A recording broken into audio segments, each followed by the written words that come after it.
welcome into Casey Sports tonight, Tuesday, January 6th. Marlia Campbell here with Gabe Swartz. Gabe, we're going to start with kind of the breaking news within the hour. Ravens fire John Harbaugh, head coach of 18 years. Resume would take this entire show to get through. That makes Andy Reid now the second longest tenured coach in the NFL behind Mike Tomlin with the Steelers. This obviously comes a couple days after an incredible game between the Ravens and Steelers in which the Ravens drew the short straw, kind of an insane finish down the end. But Gabe, a move you saw coming, yes or no? I don't know. I didn't. I think I understand it. I didn't see it coming in the sense that I didn't actually think that the Ravens would do this. Even though I think it makes plenty of sense. I don't remember who pointed this stat out originally, but it became one of those things that kind of has been latched onto, I think in particular, Lamar Jackson and John Harbaugh, and then Josh Allen and Sean McDermott, that essentially in the Super Bowl era, there has never been a head coach and quarterback combo win a Super Bowl that did not win the Super Bowl within their first 4 years of working together. Interesting. And so Lamar Jackson and John Harbaugh, I believe this was year 7 or year 8 together. I think it's year 8 because I think they had one fewer year than Mahomes and Andy Reid, if you count the year that Patrick Mahomes sat and learned under Alex Smith. Essentially, that's a long way of saying like this was overdue and not working in particular because they missed out on the best opportunity to win one together in 2023 when the Chiefs walked into Baltimore and won. You were there that day. Yeah, it's crazy. And got a frozen water bottle thrown at me in the parking lot.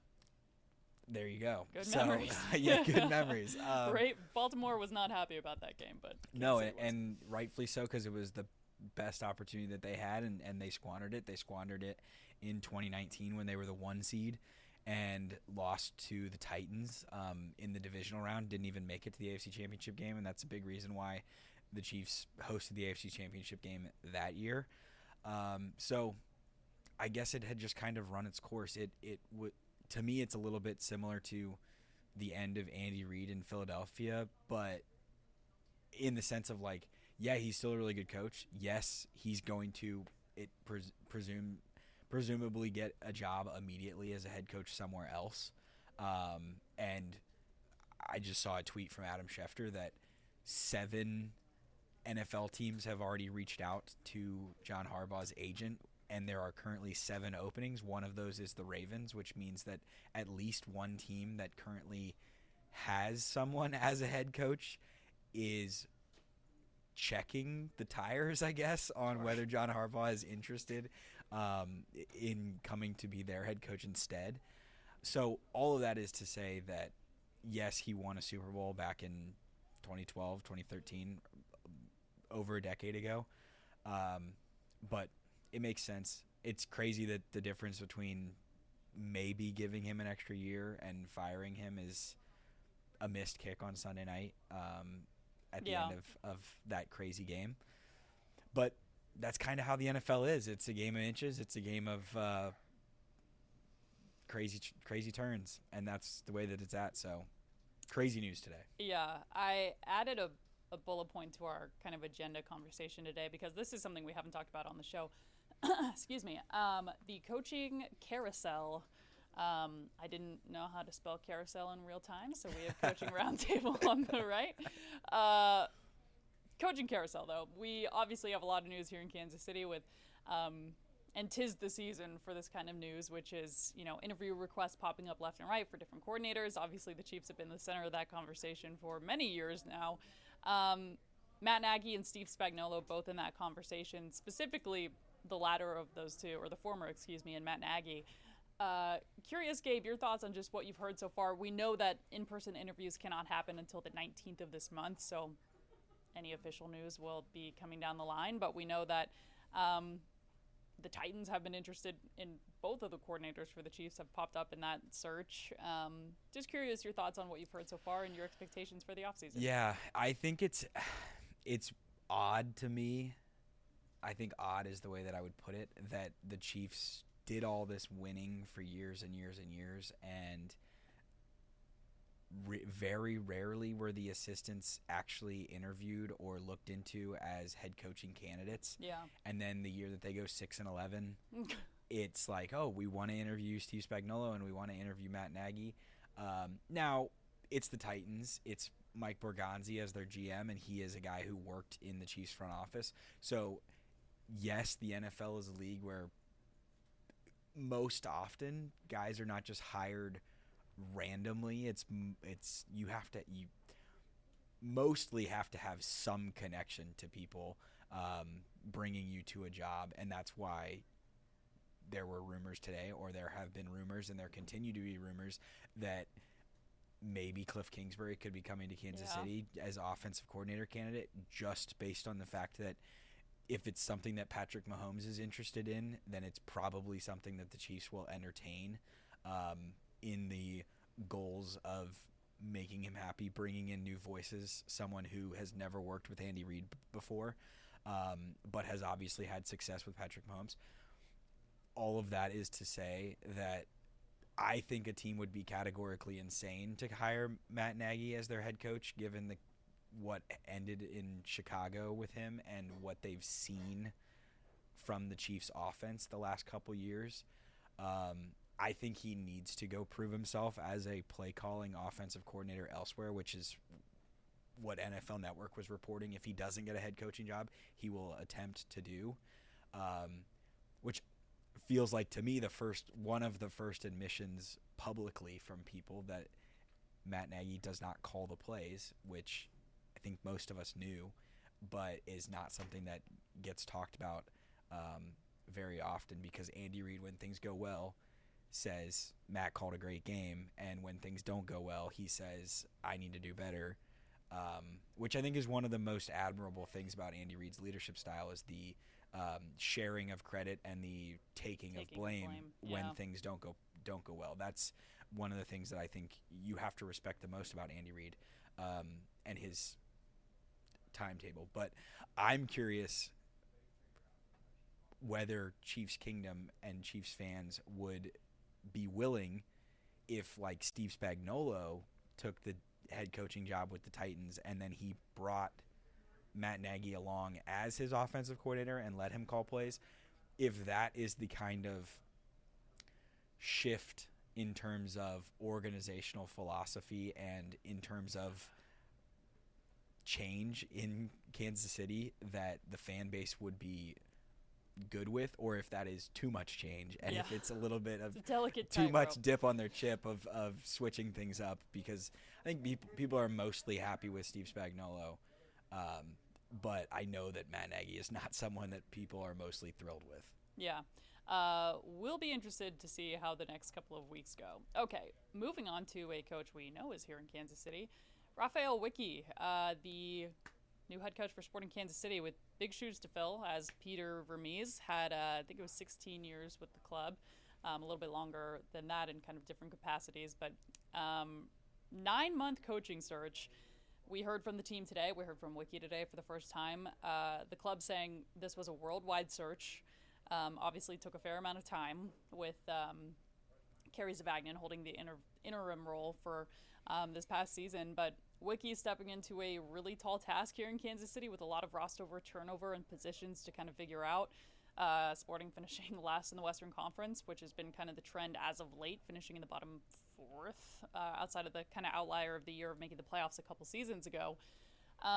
Just curious, Gabe, your thoughts on what we heard from Wickey today. And I liked what he said about, one thing stood out to me when he was asked about, I think it was specifically about the roster turnover and kind of the figuring out of things he'll have to do in a very short amount of time. He said he didn't think of it as a challenge. He thought of it as an opportunity, which I thought was a cool way to frame it, I suppose. I think you have to. I think you have to have that kind of mentality when you're not stepping into clean slate, an awesome situation. A team that had a lot of success recently. You're stepping into a team that has failed time and time again for the last couple of years. I thought there was a mention from, it was either him or some of the other leaders of the club that were up there speaking that double-digit players could still be brought in terms of changing the whole roster. Which, as a reminder, the preseason starts on Saturday. Yeah, and so that makes me – that would be one of those things where I would say that the expectations for Sporting KC in 2026 probably will still be pretty low, and it would surprise me if they are a team that contends for the MLS Cup, given how much they haven't said the words rebuild, but they have heavily hinted at it. So I'm going into 2026 not expecting much out of the organization, but interested to see how it lays out. He spoke of like needing to learn names, meet people, put faces to names, all of those kinds of things, and then install like his playing style. He mentioned the wanting to make people uncomfortable with the way that they play, and he said he was a midfielder when he did play professionally, and so he feels like the best way to play is to have the ball more often than not having the ball, which is I guess a good mentality, or at least it's one of those things where certain teams you want to kick it in deep and play defense and do all those kinds of things, or you can be attacking and possessive and all those kinds of things. So we'll see how it goes. I reiterate my point from yesterday of like, I see why they made the hire. I liked what I heard from him. It remains to be seen whether it's a good hire or not. The results will play out. Yeah, and the bar is, I think, relatively low this season. It's just kind of, I think the fan base will accept that this is a fresh start and a clean slate, and you can't, build success in a super short amount of time. Kind of similar to what we saw with Mac Petrero, although he, kind of got this team to the postseason fairly early in his tenure. But I also thought it was interesting. He was asked about the fan base because, as we know, the Cauldron released a kind of joint fan base statement at the end of Peter Vermes' tenure, expressing some frustration and how things were going. And they said that was a big part of the fan base, is why they do everything that they do, and that this candidate's capability to communicate with the fan base and kind of, I don't want to say inspire, but I guess connect, was a component in their hire. So we'll be interesting to see how that relationship goes, because the online discourse of Sporting Kansas City's fan base with the club in recent years has been a little bit strained. So yeah, obviously results driven. Okay, last topic of the day. KU opening up Big 12 play tonight against TCU. And Gabe, do you want to break the news that you learned before the show? Well, it hasn't been shared by KU yet officially, but Fran Fraschilla is calling the game tonight for ESPN. Yep. And he said that Darren Peterson is in the lineup tonight. Okay. So he is expected to play, which I told you this right before the show, and yeah. you said, what's the over-under on minutes tonight? And I said, what's the over-under on minutes in the second half tonight?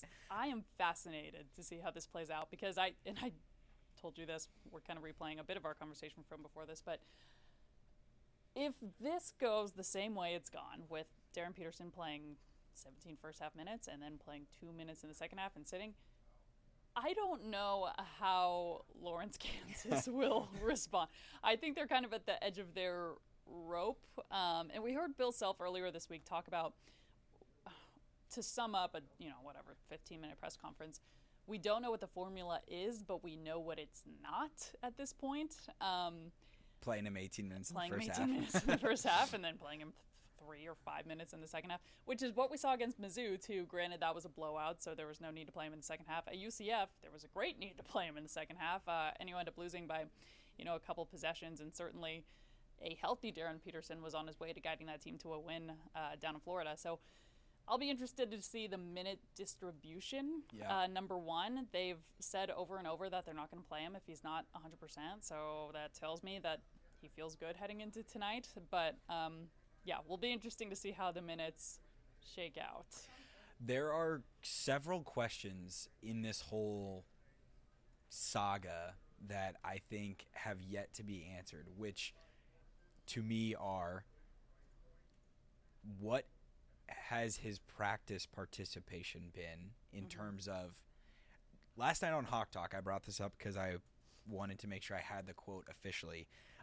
Hawk Talk, the KU radio show, which Bill Self appears on weekly. Lance Leipold appears on it weekly when the football season is ongoing.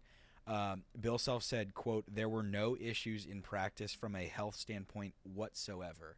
That was last night, and they practiced just after Bill Self spoke to the media yesterday when Mark Palos was in Lawrence reporting that story yesterday. So that was new information that came after Mark's reporting. Yeah. Yes, and after the evening newscast before the 10 p.m. last night. So I would like to know, is he looking great for half the practice and then opting out of it, or not opting out, but like going and saying, you know what, I wish you could opt out of practice. Yeah. It just doesn't feel right today. Yeah. And along those lines,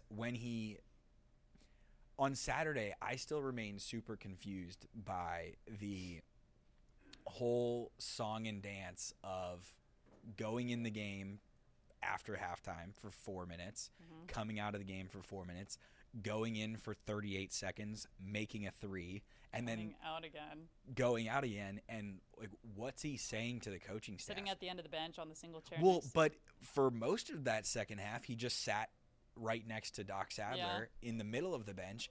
And then with like 3-4 minutes left, with KU mounting a run and getting it back to a tie game with the heroics of Melvin Council, then he goes to the end of the bench and he does things. So I don't think it was asked yesterday, or it wasn't answered by Bill Self, of like, what is Darren Peterson saying to them? What's like of like, hey, I don't feel good, I'm done for the day, or it's just, hey, I don't feel good, help let me go work on this.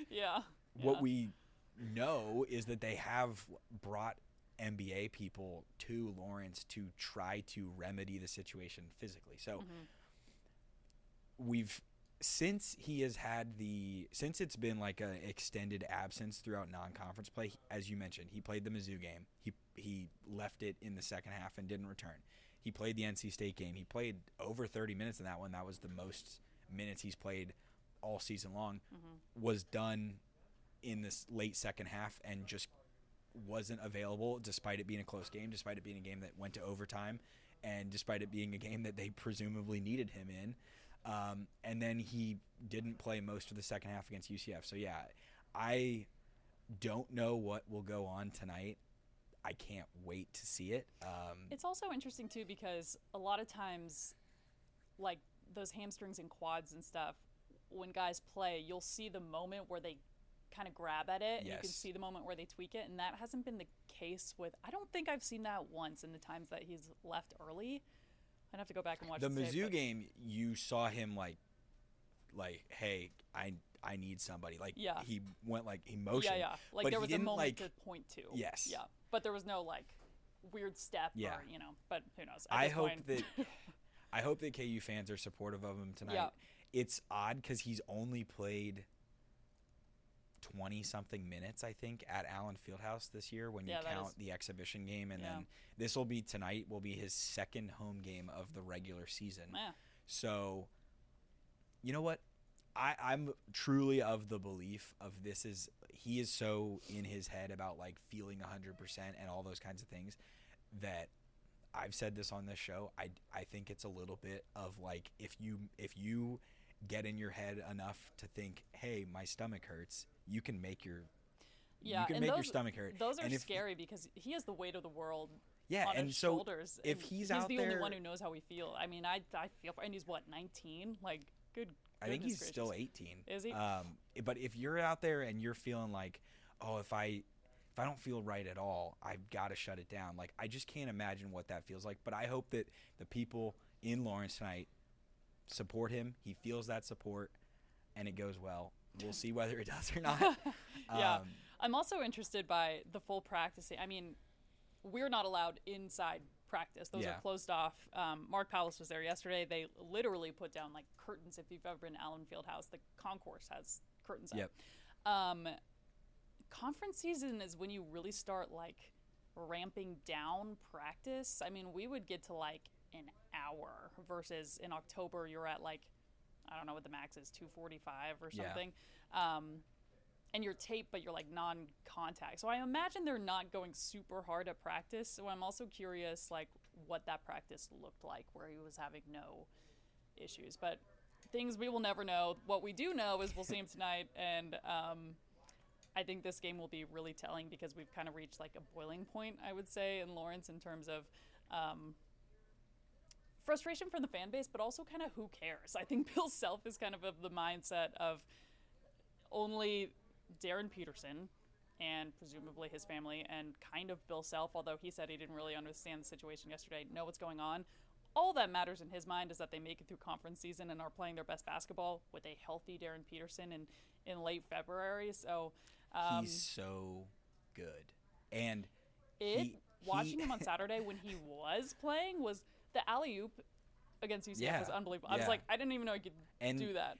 The thing about it is like that's the only reason that I feel like we've spent the amount of time that we've done on this is because it's we do not do this about every single college basketball. Yeah, he is the player that is worth doing this for when he's out there. Yeah, Mark was saying he's heard, best freshman in KU history. Yeah. I mean, the small sample size of tape we have puts him up against, the greats. Yeah, and when he's out there, if the amount of minutes that he played were enough to qualify as the like minimum amount played to be a national leader or whatever, he'd be top 5 in scoring. Yeah. He is number 1 in terms of percentage of shots taken for an offense when on the floor. Really? I think he takes 38% of the shots when he's on the floor. 45% from 3 right now. And he shoots, and most of it is threes and jump shots, and he's still hyper efficient. So he hasn't gotten a lot of free throws. He hasn't gotten, I think he has 4 dunks in the 5 games that he's played. So he's not like attacking the rim, and he's still averaging 20 plus a game when he's out there. So that's why Bill Self is willing to put up with this whole headache of a conundrum of like, let's figure this out because he's getting millions of dollars for a reason, and he is the weight of the season is expectations. Yeah. I was at the Mizzou game at the T-Mobile Center, the KU Mizzou game, and he sat most of the second half, but also KU was up 20 for the bulk of the second half, so if he was injured or why would you play him in that situation? That was kind of a non-red flag for me, but he looked great. I think he had 17 points and a couple boards, a couple assists in a short amount of minutes, and Bill Self said after the game he was fine. He was fine, but I think he could do better. And that's when I was like, it's crazy. It's crazy. Yeah. Again, 24 points in 18 first half minutes? 23. 23, and then a 3. Yeah, 26. So, yikes. Tip-off is at 8 o'clock tonight. Looking forward to that one. And I think all eyes will be on that one, specifically for the health of Darren Peterson. But that'll do it for us here on KC Sports tonight. I will say, if you want to listen to the Sporting KC press conference where we hear from Raphael Wicki for the very first time, big moment in club history, obviously, after having Vermees in-house for a very long time. That's on KCTV5 Plus and on KCTV5.com as well. But that'll do it for us. We'll see you back here same time, same place tomorrow.